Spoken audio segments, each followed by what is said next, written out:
Hi, I'm Nilesh Ahuja from Intel Labs, and on behalf of my colleagues, I'll be presenting our work which is in the general area of image compression for machine vision and analytics. In this domain, the typical usage is that images captured by a camera are transmitted to a remote server where AI-based analytics are performed. Split-DNN computing has emerged as a recent approach for such usages. In this, a DNN is partitioned into a client-side front-end and a server-side back-end. A trainable compression module is introduced at the split point.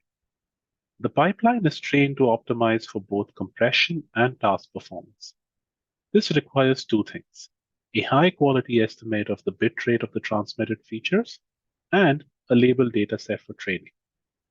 We present in this work such a high-quality neural rate estimator to address the first point and a knowledge distillation-based approach to enable label-free unsupervised training.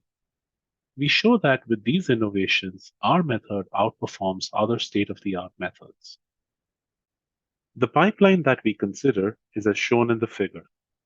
For the learn compression module, we use so-called bottleneck layers that comprise an encoder on the client side and a decoder on the server side. The encoder transforms the features at the front-end output into a lower dimensional space better suited for compression and encoding, and the decoder correspondingly restores them to their original dimension. Training is performed by a multitask loss function comprising a rate loss term LR and a task loss term LT. Now, LT is the supervisory loss function that would have been used to train the original DNN, such as the cross-entropy loss for classification networks. Alpha is a Lagrange multiplier that determines the balance between the two, allowing us to trade off bitrate for task accuracy. The layers are intentionally designed to be low complexity so as to minimize the overhead added by them. Further, only the bottleneck layers are trained and the weights of the original network are unmodified.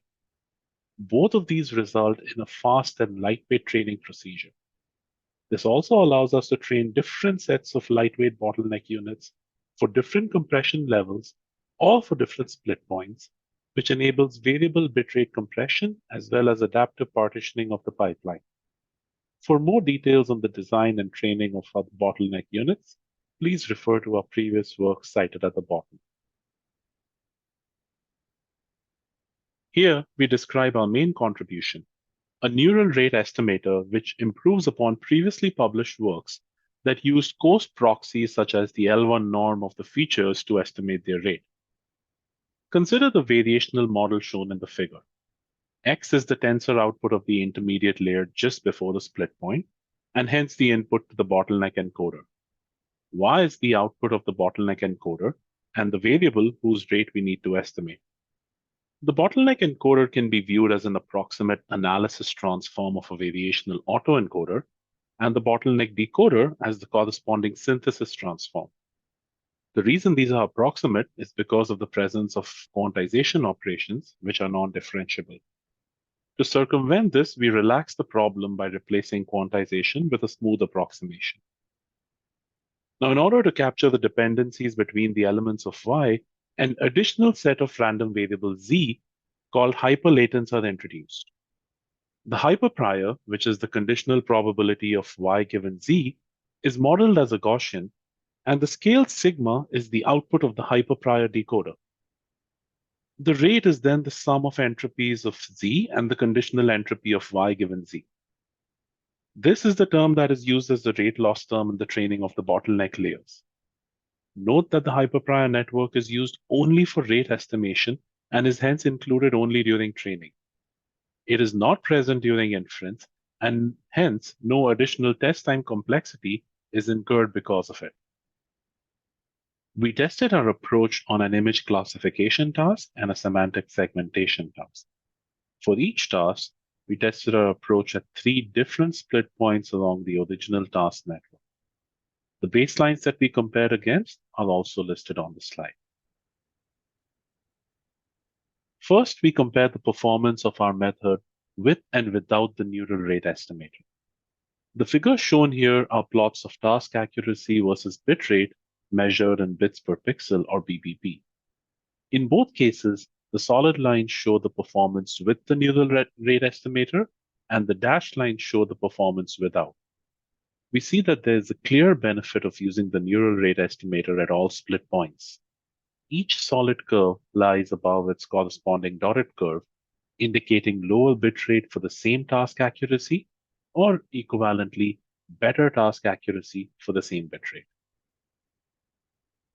Next, we compare the performance of our method against various state-of-the-art baselines that we mentioned earlier. We see that our method outperforms these baselines by large margins at all split points. And for the given task accuracy level, the bit rate of our method is often orders of magnitude lower. Next, we present a method to train the bottleneck units in an unsupervised manner when we have access to only unlabeled data. We adopt the student-teacher framework used in knowledge distillation. The teacher network is the original task network without any split points or bottleneck units, and the student network is the Split-DNN model. Instead of using a supervisory task loss, we instead use a distillation loss obtained by comparing features from the same layer in both teacher and student networks.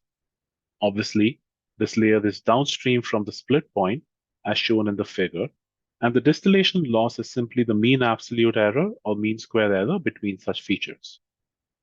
There remains the question of which downstream layer to choose for such feature matching, and we verify empirically in the plot shown here that matching features from deeper layers results in better rate distortion performance.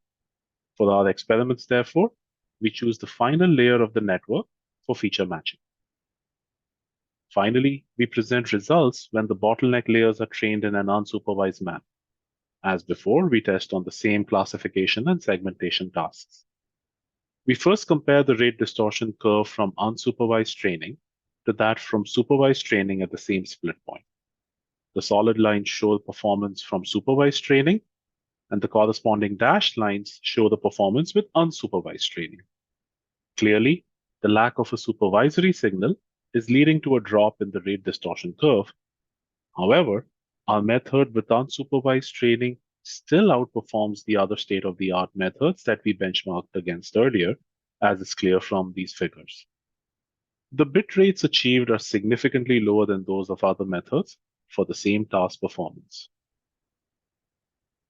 For more details, please refer to our paper online in the proceedings, and code to reproduce results is available at the link shown. Thank you all for listening.